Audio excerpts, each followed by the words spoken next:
ঈদের যে মানে নাটকগুলো আসবে আপনার অভিনয়ের, তো সেই নাটকগুলো কেমন, মানে এবার ঈদের নাটকগুলো আপনার দৃষ্টিতে ওভারঅল কেমন হচ্ছে? আমি আমি যে কটা কাজ করছি আমি হ্যাপি, আমার কাজগুলো নিয়ে আমি হ্যাপি। আর মানে আমার ভালো লাগার বিষয়টা হচ্ছে যে বেশ ভালো ভালো কয়েকটা চ্যানেলে কাজ যাচ্ছে, মাছরাঙা টেলিভিশনে যাচ্ছে, বাংলা ভিশনে যাচ্ছে, এনটিভিতে যাচ্ছে। তো সব কিছু মিলিয়ে একজন আর্টিস্টের জন্য আসলে জাতীয় যেই মানে বড় বড় টেলিভিশন চ্যানেলগুলো, সেগুলোতে যদি ঈদে তার কাজ যায় তাহলে এর চাইতে খুশির তো আসলে আর কিছু নেই। ঈদে কি মানে কমেডি নাটক বেশি দেখা যায়, মানে সচরাচর মানে আমরা দর্শক হিসেবে কমেডির আধিক্য বেশি দেখি, তো আসলে কি কমেডি বেশি হওয়া দরকার নাকি সিরিয়াস? মানে আপনিও তো একজন দর্শক। এটা আসলে হচ্ছে কি, দর্শকের চাহিদাকে মাথায় রেখেই তো করা হয়। তো দর্শকরা ঈদ বা অবসর সময়ে তারা আসলে একটু রিল্যাক্স থাকতে চায়। খুব বেশি জটিলতা বা খুব চিন্তা ভাবনা নির্ভর কাজগুলো, সেগুলোরও আলাদা দর্শক আছে, সেগুলো যে দর্শক নেই তা না, কিন্তু সাধারণ দর্শকরা একটু মানে লাইট কোনো কিছু দেখেই রিল্যাক্স মানে ফিল করে। সেই জায়গা থেকেই হয়তো দর্শকের চাহিদাটাকে মাথায় রেখেই হয়তো হিউমারাস গল্পগুলো বেশি করা হয়। ভাই, আর আপনার যৌথ কোনো নাটক আছে? হ্যাঁ, ওর আমার যে কটা কাজ যাবে সেগুলো বেশিরভাগই ওর সাথেই যাবে। আচ্ছা, তো সহশিল্পী হিসেবে অনেক সময় আপনাদের ভাই বোনের ক্যারেক্টার, মানে হাজব্যান্ড ওয়াইফের বাইরের যে ক্যারেক্টারগুলো, সে সময়গুলোতে আসলে কেমন? এটা আসলে অনেকদিন যাবত অভিনয় করতেছি তো আমরা, তো বেশ কয়েকবারই হাজব্যান্ড ওয়াইফ বা প্রেমিক প্রেমিকার বাইরের চরিত্রে অভিনয় করা হয়েছে, যে কারণে এখন মোটামুটি আমরা অভ্যস্ত হয়ে গেছি। আর যখন আমরা চরিত্রটা করি তখন তো আসলে চরিত্রটাকে আমরা প্রেফারেন্স দেই, তখন তো আসলে আমাদের পার্সোনাল রিলেশনশিপটাকে মাথায় রাখি না, থাকলে তো আর অভিনয় করা যাবে না।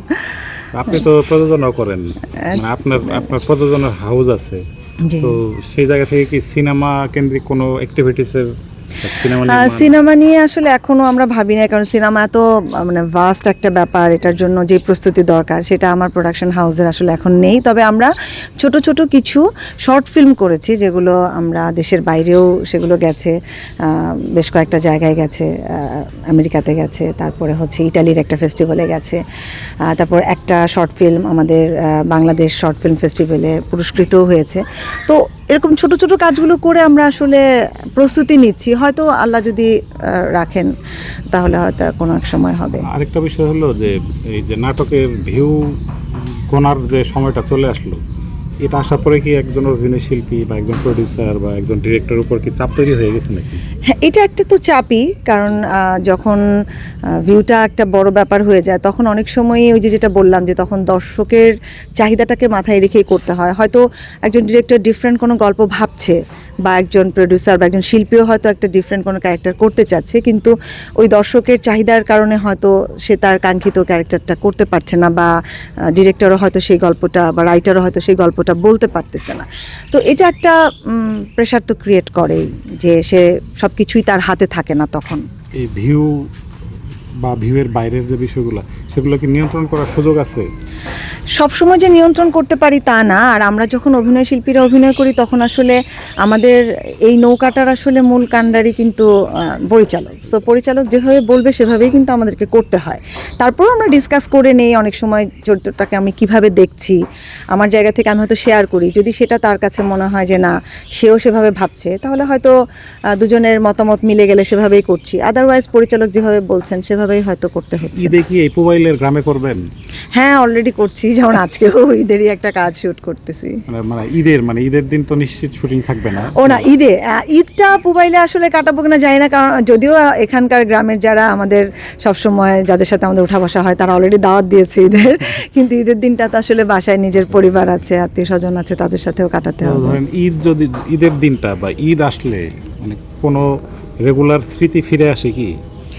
আসলে আমাদের মেয়েদের লাইফে যেটা হয়, বিয়ের পরে লাইফটা আসলে ডিফারেন্ট হয়ে যায়, কারণ তখন মানে আমাদের বিয়ের আগে আমরা যেই ঈদের সময়টা আমরা যেভাবে এনজয় করতাম, এখনকার কিন্তু সেটা ডিফারেন্ট। এখন কিন্তু আমি আমার বাচ্চাদের জন্য, আমার ভাইস্তা ভাস্তি ভাগনা ভাগ্নি, এদের মানে আনন্দের জন্য, ওদেরকে এন্টারটেন করার জন্য, ওদের খাবার কি খাবে, কে কোনটা পছন্দ করে, এটা নিয়েই আসলে আমার চিন্তা ভাবনা বা প্ল্যানিং চলে।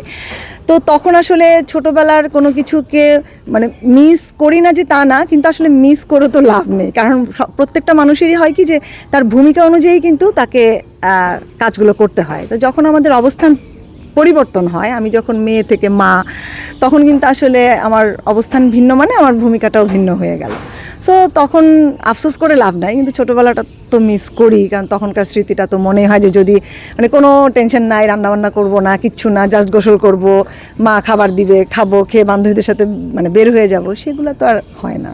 মেয়েরা, বাংলাদেশের মেয়েরা শপিং করতে পছন্দ করে বেশি। তো ঈদের শপিং বা এইরকম কি কিছু করলেন এবার? আমি আসলে এবার শপিং যে খুব একটা করতে পারছি তা না, একদিনই গেছি, খুব একটা করতে পারি নাই এবার, আসলে অন্যান্য ব্যস্ততার কারণে করতে পারি নাই। তো বাচ্চা কাচ্চা যারা ছিল তাদের জন্য একদিন বের হয়ে করে মোশাররফ নিয়ে ভাইয়ের এসেছি। বনলতা এক্সপ্রেস সিনেমা রিলিজ হবে, সেটা কি মানে হলে গিয়ে দেখবেন? হ্যাঁ, ইনশাল্লাহ।